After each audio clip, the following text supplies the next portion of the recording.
আসসালামু আলাইকুম ওয়া রাহমাতুল্লাহ। সম্মানিত দর্শক শ্রোতা ভাই এবং বোনেরা, আপনাদেরকে জুমার দিনের শুভেচ্ছা জানাই।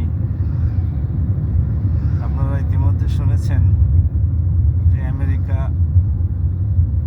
নেদারল্যান্ডের মালিকানাধীন গ্রিনল্যান্ড আমেরিকার একেবারে উত্তরে দখল করার জন্য পরিকল্পনা করছে। গ্রিনল্যান্ড কিন্তু ইউরোপীয় ইউনিয়নের সদস্য, ন্যাটোর সদস্য। যেহেতু ডেনমার্ক ন্যাটোর সদস্য, ইউরোপীয় ইউনিয়নের সদস্য, সুতরাং ন্যাটোর একটা দেশ যদি আক্রান্ত হয় তাহলে অন্যান্য দেশও আক্রমণকারী দেশের উপরে হামলা করতে বাধ্য ওদের ন্যাটোর সনদ অনুযায়ী। তাহলে আমেরিকা যদি গ্রিনল্যান্ডে হামলা করে তাহলে স্বভাবতই আমরা আশা করতে পারি যে ন্যাটোর যে সদস্য দেশগুলো আছে 25-26টি, তারাও আমেরিকার বিরুদ্ধে অবস্থান নেবে। হামলা করতে না পারলেও অন্তত আমেরিকাকে সমর্থন করবে না। এতে ন্যাটো ভেঙে যাওয়ারও আশঙ্কা রয়েছে। আর যদি ন্যাটো পুরোপুরি বেঁকে বসে তাহলে আমেরিকারও ভেঙে যাওয়ার সম্ভাবনা আছে। আমেরিকাকে ন্যাটো এর সাথে রাশিয়া যদি একটু উস্কানি দেয়, চীন যদি এগিয়ে আসে, ইরান যদি সামনের দিকে আগায়, তাহলে গ্রিনল্যান্ডে হামলা তো করে আমেরিকা সামাল দিতে পারবেই না, বরং আমেরিকার অখণ্ডতা নেই, আমেরিকার সমস্যায় পড়ে যাবে।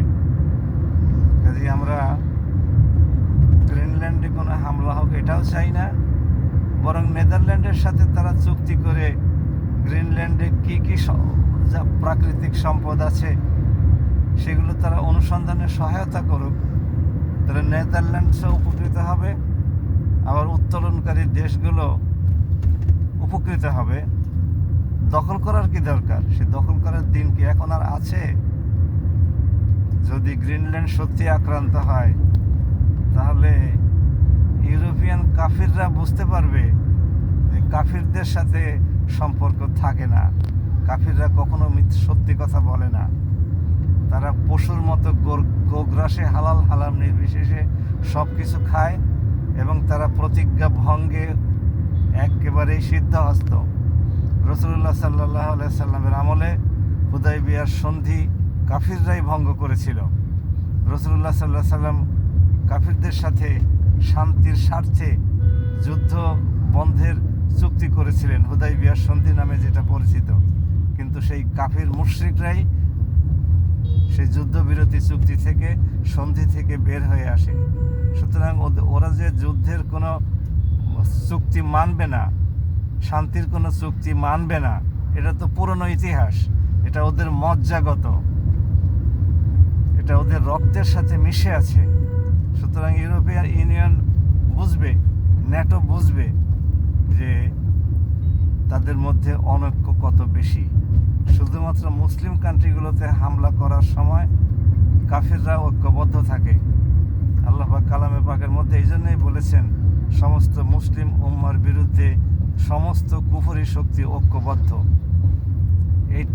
এই কালামে পাকের এই ঘোষণা, মহান রাব্বুল আলামিনের এই ঘোষণা মুসলমানরা তো মানে নাই, কিন্তু কাফিররা এটা ঠিকই অক্ষরে অক্ষরে পালন করে সমস্ত মুসলিম কান্ট্রিগুলোকে কবজা করে ফেলেছে, এক ইরান বাদে। আমরা আশা করি আমেরিকা গ্রিনল্যান্ড দখল করা থেকে বিরত থাকবে এবং ন্যাটোও ভেঙে যাবে। কারণ ন্যাটো বুঝুক যে আমেরিকাকে কখনোই বিশ্বাস করা যায় না। আমেরিকা যাদের বন্ধু হয় তাদের আর কোনো শত্রুর প্রয়োজন হয় না। এটাই ন্যাটোর বোঝা উচিত। আর মুসলিম বিশ্বের শক্তিশালী হওয়া উচিত।